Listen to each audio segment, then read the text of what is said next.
Some gifts are wrapped in paper. Some gifts come with a price. But the greatest gifts are given in silence. This is a story about a mother whose love had no limits. When Daniel was 16, he was like any other teenage boy, carefree, playful, and full of dreams. He loved basketball, late-night video games, and teasing his mother about how overprotective she was.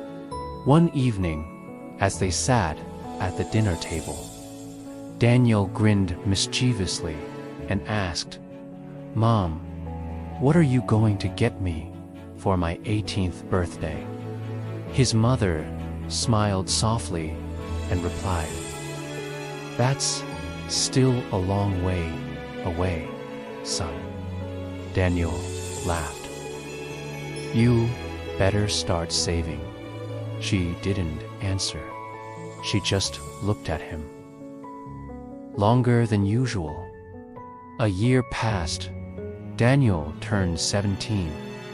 Life was normal until one night, everything changed. He suddenly collapsed in his room. His mother found him, unconscious, on the floor. The next few hours were a blur of sirens, hospital lights, and whispered prayers. Daniel slipped into a coma. His mother never left his side. Doctors ran test after test. Finally, one of them called her into a quiet room. "Ma'am," the doctor said gently, "your son has severe heart failure. His heart is very weak. He will need a transplant, or he may not survive." Her world shattered. But she didn't cry in front of him.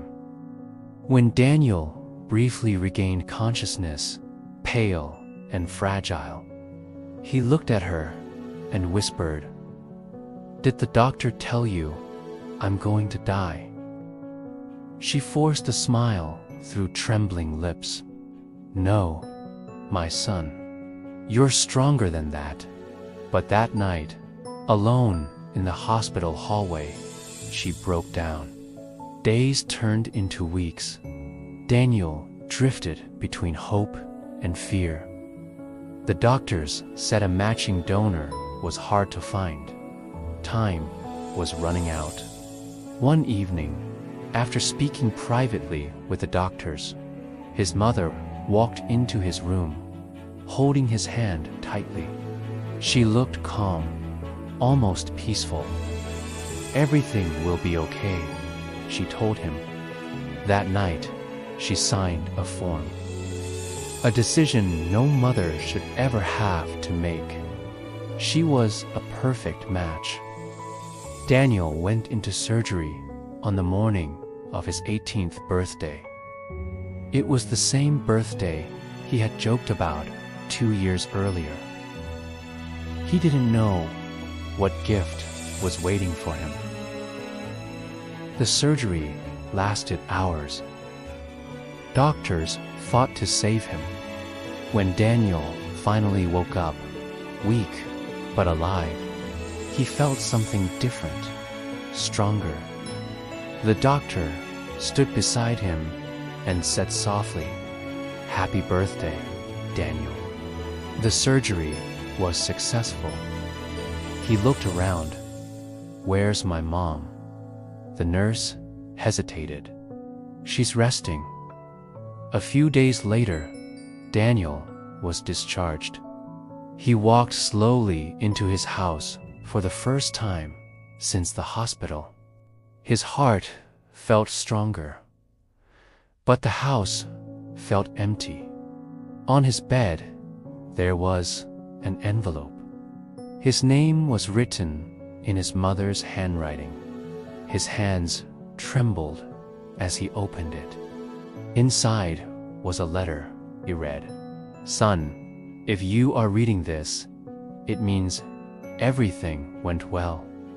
Remember the day you asked me what I would give you for your 18th birthday? I didn't know how to answer you then. Now I do.